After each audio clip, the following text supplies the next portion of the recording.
Assalamualaikum warahmatullahi wabarakatuh dan salam sejahtera untuk kita semua.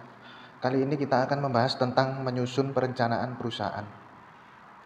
Hakikat perencanaan yaitu pemilihan saat ini terhadap kondisi masa depan yang kita kehendaki. Jadi masa depan kita mau apa, perusahaan ingin seperti apa, itu perlu direncanakan mulai saat ini. Sehingga dapat diketahui langkah-langkah yang kita perlukan untuk mewujudkan kondisi di masa yang akan datang. Hasil yang baik tanpa perencanaan yang baik.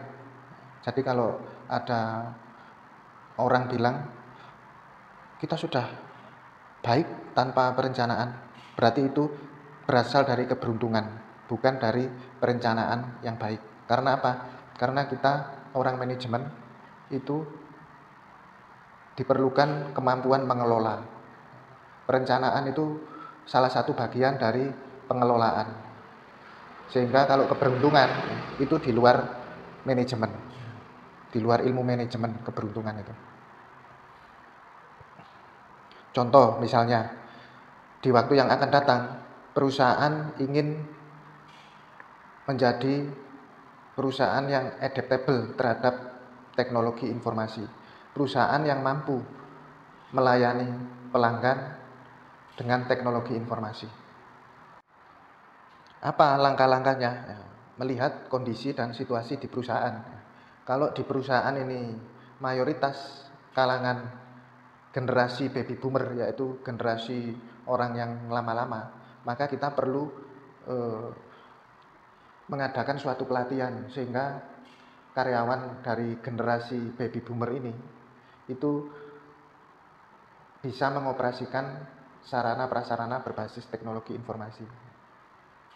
Sehingga ketika kebijakan perusahaan itu dilaksanakan, kebijakan perusahaan mulai tanggal berapa, tahun berapa, bulan apa, itu orang-orang yang lama, karyawan yang lama itu mampu mengoperasikannya.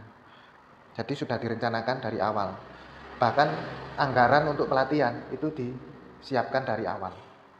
Kemudian jika kondisinya adalah banyak karyawan dari generasi milenial atau generasi Z, berarti mereka ini sudah bisa mengoperasikan sarana berbasis teknologi informasi. Ini juga bukan berarti tidak dilakukan pelatihan, tapi tetap dilakukan pengenalan dan pemantapan terhadap alat-alat apa, fasilitas apa yang digunakan untuk melayani pelanggan dengan berbasis teknologi informasi. Hasil yang baik tanpa perencanaan datang dari keberuntungan, bukan dari perencanaan yang baik. Maksudnya apa? Kalau kita asal-asalan dalam merencanakan, misalnya tahun depan akan melayani pelanggan berbasis teknologi informasi, tapi kita tidak mampu mempersiapkannya, maka pada saat hari pelaksanaan itu karyawan tidak ada yang mampu untuk melaksanakan dengan berbagai alasan seperti kegagalan operasional, kesalahan operasional, human error. Nah itu untuk mencegah hal-hal itu dari awal sudah direncanakan. Oh berarti butuh pelatihan, pelatihan butuh anggaran, berarti dimasukkan dalam rencana kerja atau rencana anggaran atau rencana bisnis.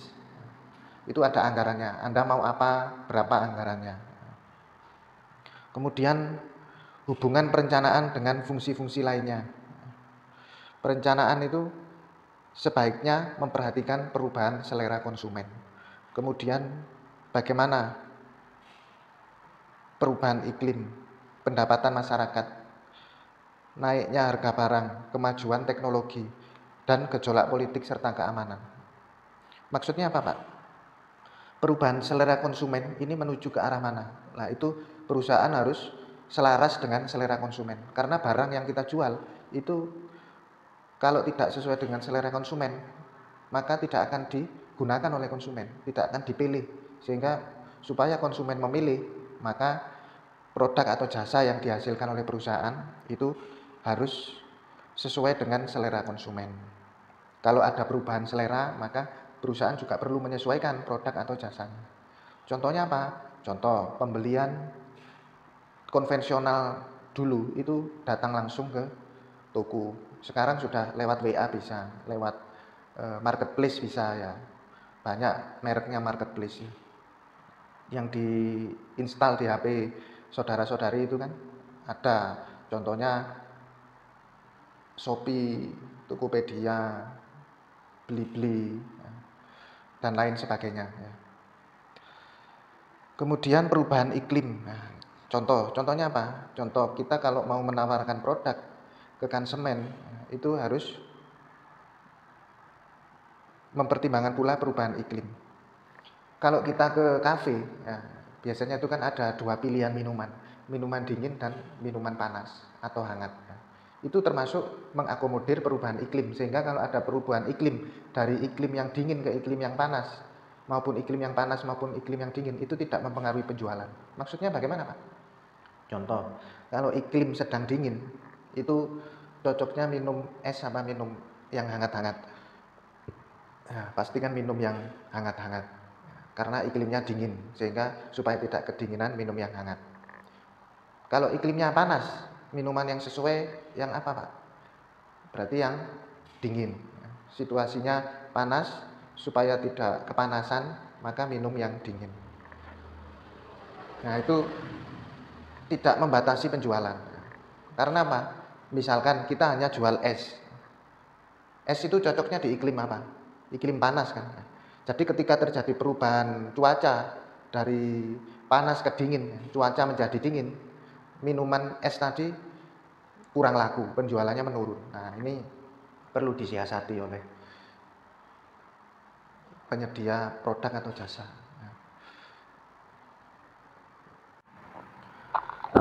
Kemudian kemajuan teknologi. Kemajuan teknologi ini juga perlu menjadi salah satu pertimbangan dalam menyusun perencanaan. Karena apa? Tahun depan itu kondisi bisnisnya seperti apa? Selera konsumen seperti apa? Nah, contoh, konsumen sekarang pengennya bisa dibeli secara online. Nah, tidak harus datang ke toko, karena mungkin di rumah banyak saudara yang datang, banyak tamu yang datang. Kalau datang ke toko, khawatirnya nanti tamunya keduluan pulang. Nah, untuk menghindari itu, maka dibelilah produk atau jasa secara online. Nah, jadi produknya datang sendiri kalau sudah dipesan secara online. Itu adanya kemajuan teknologi. Seperti apa? Seperti aplikasi yang saudara-saudari install itu kan ada Pak, mereknya. Ada GrabFood, ada GoFood, Shopee Food, dan lain sebagainya. Itu salah satu contohnya. Kalau saya tidak menyebut merek nanti Anda bingung ya. Jadi saya sebut merek, tapi lebih dari satu mereknya ya. Kemudian gejolak politik dan keamanan. Tahun depan itu ada apa? Ada pemilihan umum atau tidak? Nah, kalau pemilihan umum nanti warna apa yang tepat sehingga tidak menimbulkan keberpihakan terhadap salah satu pasangan calon. Nah, ini pemilihan warna ini perlu dipertimbangkan ya, dalam kegiatan iklan ya, kaitannya dengan gejolak politik dan keamanan.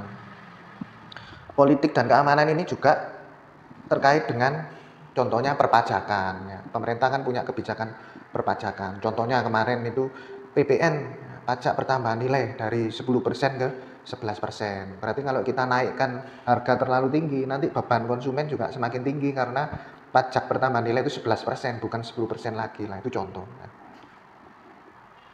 Selain pajak, kebijakan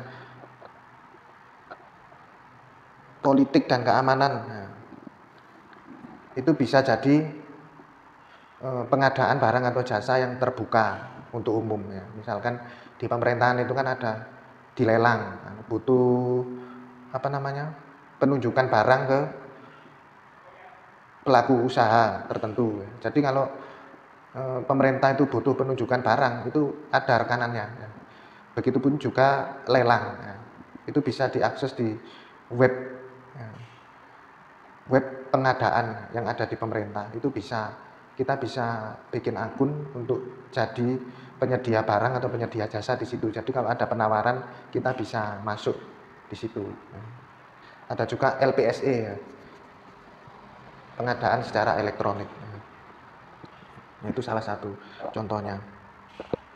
Ada tipe-tipe perencanaan. Yang pertama, perencanaan jangka pendek dan panjang, dan yang kedua, perencanaan strategis dan operasional. Yang ketiga, perencanaan sekali pakai dan tetap.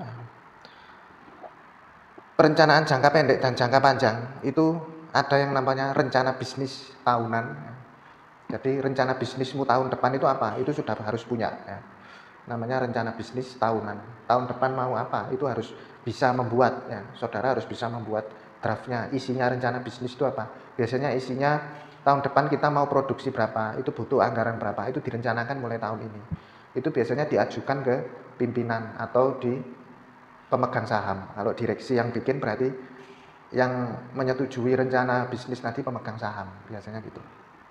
Ada juga rencana jangka panjang, 5 tahun ke depan perusahaan ini akan menjadi seperti apa 5 tahun ke depan, dan apa aktivitas-aktivitasnya, metamorfosisnya seperti apa. Apa sih metamorfosis? Perubahan. Nah, perubahannya dari tahun ini ke 5 tahun ke depan, itu prosesnya kan tidak langsung simsalabim, tapi ada prosesnya. Itu ditulis di rencana bisnis itu, termasuk anggaran-anggarannya, jumlah personilnya. Kemudian dalam perencanaan itu ada dua macam, rencana yang bersifat strategis dan rencana yang bersifat operasional. Rencana yang bersifat strategis itu biasanya jangka panjang. Fokus utama organisasi keseluruhan itu fokusnya apa? Kemudian rencana alokasi sumber daya. Rencana alokasi sumber daya itu kaitannya biasanya bisa dari sumber daya keuangan, bisa dari sumber daya manusia. Kemudian prioritasnya apa perusahaan sekarang? Untuk beberapa waktu ke depan, apakah di pemasarannya atau di penghematannya? Penghematan itu efisiensi. Fokusnya di mana? Di efisiensi apa di gencarnya pemasaran? Nah, ini penting karena itu strategi untuk mencapai tujuan strategis. Sedangkan untuk rencana operasional itu untuk mempraktekkan rencana strategi yang sudah disusun tadi. Contohnya, kalau strategi kita prioritasnya penghematan, maka rencana produksi itu juga ikut berpengaruh. Dari bahan baku ke pemasok A yang lebih mahal pindah ke pemasok B yang lebih murah. Nah, itu contoh rencana produksi. Atau dari bahan baku A yang lebih mahal diganti menjadi bahan baku merek B yang lebih murah. Nah, itu contoh. Kemudian keuangan. Keuangan ini antara prioritas penghematan dan prioritas gencarnya pemasaran, marketing yang agresif, ya, itu beda. Kalau penghematan berarti lebih diperketat keuangannya tuh, pengeluarannya diperketat. Kalau penghematan berbeda, berbanding terbalik dengan pemasaran yang agresif, itu keuangannya cenderung diperlonggar. Kemudian fasilitas apa yang diperlukan, fasilitas apa yang harus ada, anggarannya berapa untuk beli fasilitas tadi, serta pemasaran. Nah, ini. Pemasaran itu bisa dari orang, bisa dari media yang dipilih. Kemudian anggarannya berapa kalau terkait dengan orang, dengan media anggarannya berapa, frekuensinya berapa, dalam setahun berapa kali dilakukan. Nah, itu contohnya. Kemudian masuk langsung ke proses perencanaan. Dalam proses perencanaan itu kita perlu merumuskan misi dan tujuan. Misi itu hal-hal apa untuk mencapai visi, sedangkan visi itu cita-cita. Visi itu cita-cita. Kalau di sini merumuskan misi berarti hal-hal apa yang kita lakukan untuk mencapai cita-cita kita, dan tujuan-tujuan kita melaksanakan cita-cita itu apa, perlu dituliskan.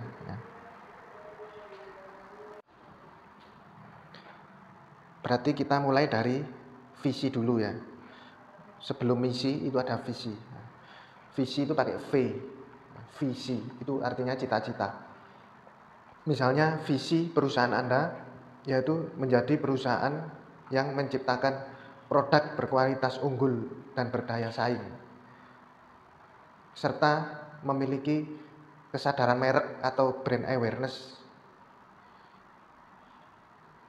dalam 10 tahun yang akan datang.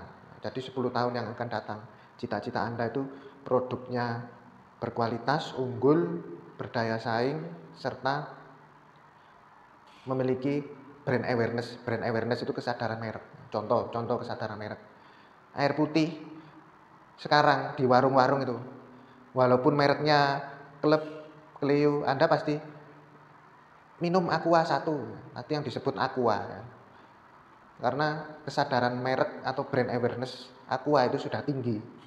Jadi mereknya Cleo, Kleb, pokoknya yang ada di meja warung itu air putih itu disebut Aqua. Nah, itu contoh kesadaran merek. Naik sepeda motor disebut, oh itu tadi orangnya naik Honda, padahal mereknya Yamaha ya. Yamaha Mio misalkan. Tapi masyarakat kesadaran mereknya tinggi. Biasanya disebut, oh itu tadi naik Honda pergi. Padahal Honda itu ada merek mobil, merek sepeda motor ya. Jadi dianggap Honda itu sepeda motor ya. Itu biasanya orang-orang lama. Kalau orang-orang terbaru sekarang ya sudah tahu ya tentang merek-merek kendaraan. Kalau yang air putih tadi, nah itu yang sering ditemui ya. Air putih yang di warung-warung itu. Mereknya Cleo, Kleb, Prima dan lain-lain itu nyebutnya mesti Aqua, minumnya Aqua gelas 1 lah biasanya kan gitu. Aqua botol 1 tadi. Padahal bukan Aqua mereknya tapi air putih. Nah, itu begitu tingginya kesadaran merek atau brand awareness dari produk Aqua. Nah, itu berarti sudah berhasil menciptakan kesadaran merek. Nah, itu contoh untuk visi. Itu boleh beda ya, itu cuma salah satu contoh. Kemudian misi ya. Untuk misi itu untuk mencapai cita-cita tadi itu apa? Tadi disebut produk yang unggul. Berarti misinya seharusnya untuk mencapai visi atau cita-cita produk yang unggul, seharusnya misinya salah satunya memperoleh bahan baku yang berkualitas atau menggunakan bahan baku yang berkualitas. Kemudian misi kedua apa tadi? Untuk meningkatkan brand awareness kan tadi di visi atau cita-cita tadi. Berarti misinya itu harusnya meningkatkan kegiatan atau aktivitas pemasaran. Nah, itu untuk mencapai cita-cita kesadaran merek tadi kan harus meningkatkan aktivitas pemasaran kan gitu. Masa cuma cita-cita aja saya kepingin merek saya disebut-sebut tapi tidak pernah melakukan pemasaran kan tidak masuk akal gitu, kan gitu. Kemudian tujuannya apa? Tujuan untuk memperoleh bahan baku yang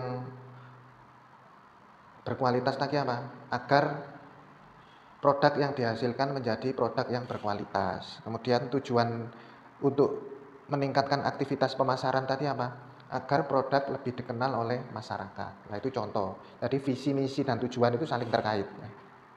Kemudian memahami keadaan saat ini. Bagaimana keadaan saat ini? Apakah memungkinkan bahan baku itu diperoleh? Apakah memungkinkan anggaran yang dimiliki perusahaan itu untuk menjalankan kegiatan pemasaran? Nah, anggarannya ada apa enggak? Selanjutnya, menimbang faktor pendukung dan penghambat tercapainya tujuan. Yang mendukung kita untuk membeli produk yang berkualitas ada enggak? Misalnya kita mau menghasilkan produk yang berkualitas, berarti kan bahan bakunya harus berkualitas kan, sesuai misi tadi kan. Nah, itu ada enggak yang mendukung untuk mendapatkan bahan baku yang berkualitas? Nah, misalnya faktor pendukung, banyaknya alternatif pemasok bahan baku berkualitas, berarti itu mendukung. Penghambat tercapainya tujuan, misalnya anggaran tersedia namun terbatas. Nah, menyusun rencana kegiatan untuk mencapai tujuan. Nah, selanjutnya kalau seperti itu kondisinya, rencana Anda seperti apa? Misalkan tetap meningkatkan aktivitas pemasaran tapi menggunakan sarana media yang terjangkau. Nah, misalnya kalau masukkan iklan ke koran kan mahal, berapa juta itu. Nah, tapi memang efektif kan, terkenal, dilihat banyak orang, tapi anggarannya terbatas. Ya. Berarti kita harus apa? Menyesuaikan dengan anggaran. Ya. Karena di misi tadi kan sudah dipatok meningkatkan aktivitas pemasaran supaya tercipta kesadaran merek, tapi anggarannya terbatas. Supaya aktivitas pemasaranmu tetap berjalan bagaimana? Ya, berarti rencanamu yaitu menggunakan media pemasaran yang terjangkau. Contoh, brosur. Selain brosur apa? Pemasaran secara online misalnya di Instagram perusahaan atau iklan lewat WA. Kan ada di WA bisnis itu iklan. Kemudian iklan di Facebook, ya, misalkan seperti itu. Di Instagram yang ada endorse-nya, itu contoh. Kemudian yang murah itu ya dari mulut ke mulut, ya, iklan dari mulut ke mulut, ya, mereferensikan ke saudara, ke tetangga, itu salah satu contoh. Dari pendekatan perencanaan, ya, itu yang paling umum itu ada yang top down maupun bottom up, ya. Jadi dari top down itu maksudnya yang merencanakan itu manajer puncak, ya, atau direksi atau manajer. Ya. Kemudian dari keinginan pimpinan tadi itu dijabarkan oleh bawahannya. Ya. Ada juga yang dari bawah, ya, dari manajer tingkat bawah, dari staf mungkin juga bisa, ya. Kalau organisasi itu kecil, kalau dari organisasi itu besar, dari manajer atau per kepala bagian itu punya rencana per kepala bagian, kemudian disetorkan ke manajer umum atau ke direksi. Nah, biasanya seperti itu. Ya. Bisa dari atas pimpinan ke karyawan, ya. dari keinginan pimpinan kemudian harus dijabarkan oleh kepala bagian, maunya pimpinan ini seperti ini. Berarti kalau anggarannya pimpinan menyebut 100 juta, berarti bawahan kepala bagian itu harus cukup, tidak cukup 100 juta. Nah, itu contohnya kalau dari atas ke bawah. Kalau dari bawah ke atas, ya, kepala bagian menentukan anggarannya sendiri. Pimpinan nunggu, ya, pimpinan menunggu rencana. Ya. Misalkan Anda kepala bagian, Anda merencanakan kegiatan pemasaran, berapa anggaranmu, apa aja yang dilakukan dengan anggaran itu, tulis saja, ya. Ya, yang realistis, jangan mulu-mulu, nanti khawatirnya kamu mulu-mulu rencana lewat TV, lewat koran, biayanya 500 juta, nah ini perusahaanmu sebesar apa mau pemasaran dengan biaya 500 juta, kita harus bisa mengukur diri sendiri, mengukur perusahaanmu itu skalanya besar apa kecil apa menengah, ya. Harus hati-hati, kita orang manajemen, ya. Jangan overlap, ya. Kalau perusahaan kita skala kecil berarti ya kita menyusun kegiatan pemasaran dengan skala kecil yang seperti apa, misalkan event-event kecil, ya, atau brosur atau personal selling, ya. Personal selling itu karyawan langsung mendatangi orang di pusat keramaian, biasanya seperti itu. Dan lain-lain, ya, itu salah satu contoh aja. Atau bisa juga menggunakan media iklan yang murah apa, kan gitu. Nah, itu contohnya kalau perusahaan kecil menyusun anggaran kepala bagian pemasaran, ya. Nanti dari rencana itu dikasihkan ke pimpinan, ya. Itu namanya bottom up, bottom bawah up, naik, ya. Dari bawah naik ke atas, diusulkan ke pimpinan. Ini kepala bagian pemasaran punya rencana seperti ini. Nah, nanti terserah pimpinan mau disetujui berapa atau kegiatan yang seperti apa, nah, atau biayanya berapa. Nah, itu tergantung pimpinan, ya. Jadi itu salah satu contoh. Kemudian ada juga pendekatan kontingensi. Pendekatan kontingensi itu pendekatan kekinian, ya, pendekatan terbaru. Pendekatan terbaru itu mulai meramalkan kemungkinan tahun depan ini seperti apa, ya. Situasinya tahun depan kemungkinan seperti apa. Itu didukung data-data yang memadai, ya. Seperti dari Badan Pusat Statistik, dari berita-berita yang sudah dikumpulkan lewat koran, lewat berita di gadget Anda, di media digital, situasi yang ada, itu kemungkinan tahun depan itu akan seperti apa situasinya. Nah, itu mulai bisa diramalkan. Kemudian hambatan utama pengembangan rencana yang efektif. Maksudnya apa? Maksudnya hambatan utama itu perencana itu malah menolak untuk membuat rencana. Jadi contohnya apa? Pimpinan yang kurang berwawasan, ya, itu biasanya males bikin rencana, itu males, sehingga dialihkan ke bawahan. Nah, biasanya gitu. Makanya itu ada tulisannya minim pengetahuan lingkungan dan organisasi. Pengetahuannya minim loh, tapi itu kan sarjana Pak, ya bisa aja cuma absen-absen aja. Kalau dikasih materi seperti Anda di WA tidak dibaca, tidak dilihat videonya loh, kan itu salah satu contoh ya. Cuma absen-absen aja. Ya. Kalau bingung nggak tanya ke dosennya, nah itu contoh. Sehingga pengetahuannya minim. Jadi kalau jadi pimpinan biasanya tugasnya dialihkan ke bawahan. Ya, biasanya seperti itu. Kemudian yang kedua, keengganan dari para anggota organisasi. Jadi anggota organisasi itu tidak setuju dengan rencana yang ada. Kenapa? Karena rencananya itu tidak pro terhadap karyawan, malah pro terhadap pimpinan. Nah itu contoh. Ketidakpastian sebab akibat perubahan. Kita kadangkala mengagung-agungkan perubahan. Tapi apa? Tapi akibat dari perubahan itu tidak kita pertimbangkan. Lah ini repot ya. Jadi perubahan itu bukan tujuan, tetapi salah satu sarana untuk mencapai tujuan. Harusnya seperti itu. Bukan perubahan itu sesuatu yang dilakukan secara asal-asalan, tapi ada manajemen perubahannya. Keengganan melepaskan keuntungan yang ada. Contoh, tahun depan, tahun depan ada rencana perusahaan untuk menurunkan bonus-bonus.